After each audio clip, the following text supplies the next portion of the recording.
khaslatan, ada dua perkara la yastami'an fi mu'min, enggak bisa bersatu di diri seseorang yang beriman kepada Allah.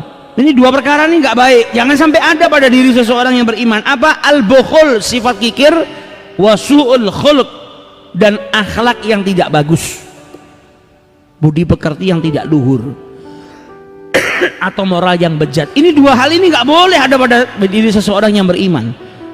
Su'ul khuluq, Nabi ini dakwah mati-matian untuk liutammima makarimil akhlak, untuk menyempurnakan budi pekerti manusia.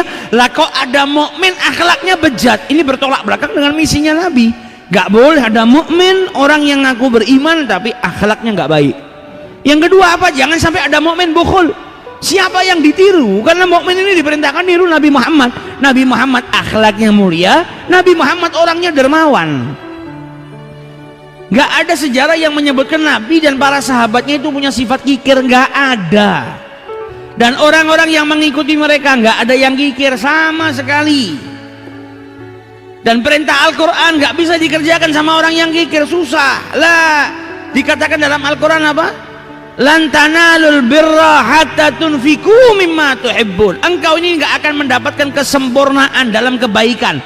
Baik itu ada kualitasnya, ada biasa, ada tingkatan yang lebih atasnya, ada tingkatan sempurna. Dikatakan oleh Allah dalam Al-Quran, lan tanalul birra, engkau tidak bisa mendapatkan kesempurnaan dalam kebaikan hatta tunfiku mimma tuhibbun, sehingga engkau bisa menginfakkan, mensedekahkan sesuatu yang kau sukai. Kalau kita sedekah dari perkara-perkara yang biasa, baik, tapi belum sempurna.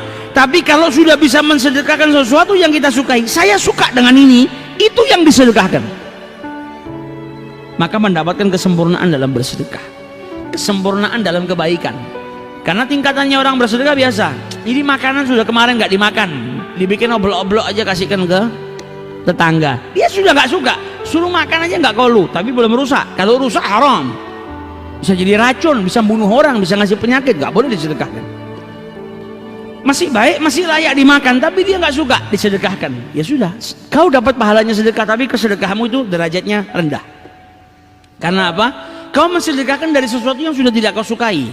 Nah, ini pakaian sudah nggak pantas buat saya, daripada saya buang saya kasihkan ke orang. Oke, kau dapat pahala sedekahnya, tapi engkau belum sempurna dalam berbuat baik. Ini bukan kesempurnaan. Tapi kesempurnaan itu apa? Ketika kau mensedekahi sesuatu yang kau sukai. Punya makanan enak, kau suka makan ini, kau sedekahkan ke orang lain. Nah, ini dapat kesempurnaan.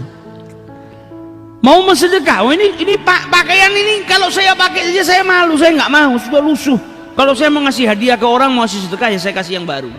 Nah, ini dapat kesempurnaan dalam perbuatan baik. Ini yang diajarkan sama Nabi Muhammad, yang diajarkan sama sahabat-sahabatnya Nabi Muhammad, yang diajarkan oleh para tabi'in, para tabi'in, para a'immah. Buat Allah ini jangan bakhil. Ya bagus kalau sudah punya sesuatu yang masih baik, walaupun kau sudah nggak suka memakainya, disedekahkan bagus. Tapi jangan sampai kau haramkan dirimu atau kau larang dari perkara-perkara yang baik juga, supaya dapat kesempurnaan. Sayyidina Abdullah bin Umar itu kemana-mana bawa manisan, sukar. Kalau bahasa Indonesianya sukar itu gula, tapi yang dimaksud di sini manisan. Entah itu permen coklat kayak zaman kita, atau makanan yang manis, kemana-mana tiap hari dibawa. Tiap hari dia sedekah dengan manisan. Sampai ditanya sama orang-orang di zamannya, ya Abdullah ibnu Umar, kau ini kemana-mana sedekah dengan sukar. Kenapa? Ya karena ini makanan yang saya suka. Maka saya ingin bersedekah dengan sesuatu yang saya suka, supaya saya dapat fadilahnya dalam firman-Nya Allah, lan tanalul birra hatta tunfiqu mimma tuhibbun. Ingin dapat kemuliaan daripada Allah, kesempurnaan dalam bersedekah, dalam berbuat baik dengan mensedekahkan sesuatu yang disukai. Sahabatnya Nabi yang lain ketika ayat ini turun datang kepada Rasulullah, ya Rasulullah, sesungguhnya harta yang paling saya sukai adalah harta saya yang paling besar. Apa? Kebun yang letaknya di depan Masjid Nabawi, dekat Masjid Nabawi ini di depan masjid ini kebun saya ini harta yang paling saya sukai, dan saya ingin mendapatkan dari keutamaannya ayat Allah yang turun ini, maka kebun ini saya sedekahkan di jalannya Allah Subhanahu wa taala. Ambil ya Rasulullah, berikan kepada yang kau sukai, berikan kepada siapapun yang kau kehendaki. Gak eman sama hartanya, karena apa? Ingin mendapatkan kesempurnaan dalam kebaikan. Nah, ini kalau ada orang punya kikir nggak bisa. Kok kebun, makanan yang dia sukai apa? Sate, sedekah sate aja susah kok.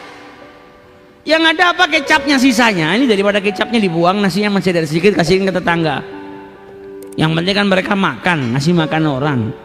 Nah, ini kikir, orang yang kikir gak bisa mendapatkan kesempurnaan. Gak nyedekahkan pakaiannya kecuali dia sudah gak mau pakai. Dapat keutamaannya sedekah tapi gak sempurna.